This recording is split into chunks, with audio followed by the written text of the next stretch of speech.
Hello everyone. In this video we're going to be looking at filing a curve on a piece of metal. Now here I have a piece of metal that is curved around here. Now there's two main schools of thought as to the technique you should use when filing a curve. One of those techniques say you should start from one side and follow the curve round like this. And you can do that for a long part of the curve or just a short part like this. The other school of thought is you start from one end and you come back on yourself like this. Now there is a third thought where you come in from the edge and you come round like that, but in this video I'm just going to cover those first two techniques. Well, first of all we need something with a curve to test our filing techniques on. What you see in the vise is an old aluminium bracket. It's 3mm thick, that's about 1/8 of an inch. I've marked a large curve on the surface, and now using an axe saw I'm cutting away material and taking the edge of the metal closer to our marked curved line. So here we are looking straight into the face of our bracket with the large curve marked on its surface. I've chosen to use a large curve as it'll be easier to view the actions and explain what's happening. Although we're looking at filing a large curve, what we discover will be true of smaller curves as well. The first technique I'm going to show you is the one that's considered the non-preferred method. The funny thing is, it's the one that seems so natural to do and you would think would be the best one. You'll notice that the file follows the curve of the job. Now, let's slow things down. Take a closer look at what's happening as we file approximately a quarter of this large curve. Forward movement is controlled by the hand on the handle of the file. File angle and downward pressure is controlled by both of the hands. We're starting a stroke. To make the stroke as long as possible, the file should touch the job as close to its tip as you can get it. As the stroke progresses forward, the front of the file is lowered as the handle of the file is lifted. The slope of the file controls the point where the file will cut the job, and that cutting point is just there at the moment. It's also the point where the swarf is being ejected forward from the file, and it's also the point where the file is descending onto the surface of the job to make its cut. At the end of the stroke, the file is lifted off the job and it's brought back to the start position. Now let's look at the body position and the arm movements of the worker. As the file progresses forward, the body stays upright, but the leading arm must go to its full stretch to enable the file to cover approximately a quarter of the curve's length. Right, let's look at the second technique now. This is the preferred method to file a curve. As the file moves forward, the tip of the file is raised and the handle is lowered. This movement causes the place where the file touches and cuts the job to move rearward towards the handle as the job is filed. Let's slow things down again now and take a closer look at what's happening.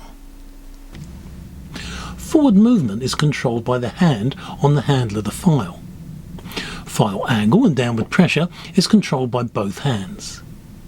We're now starting a stroke. The file should touch the job as close to its tip as possible. As the stroke progresses forward, the tip of the file is lifted as the handle of the file is lowered. The slope of the file controls the point where the file will cut the job. It's just there at the moment. As the stroke progresses, the point where the file is cutting the job moves backwards. At the end of the stroke, the file is lifted off the job and it's brought back to the start position. Now, let's look at body position and arm stretch. As the file progresses forward to file approximately a quarter of the curve, the leading arm is moving upwards. This movement keeps the hand closer to the body, so the arm doesn't have to go to its full stretch. So, in conclusion, now we've looked in detail at both methods of filing a curve, is the non-preferred method the best one, or the preferred method? Let's take a look at what we've discovered. First, body position.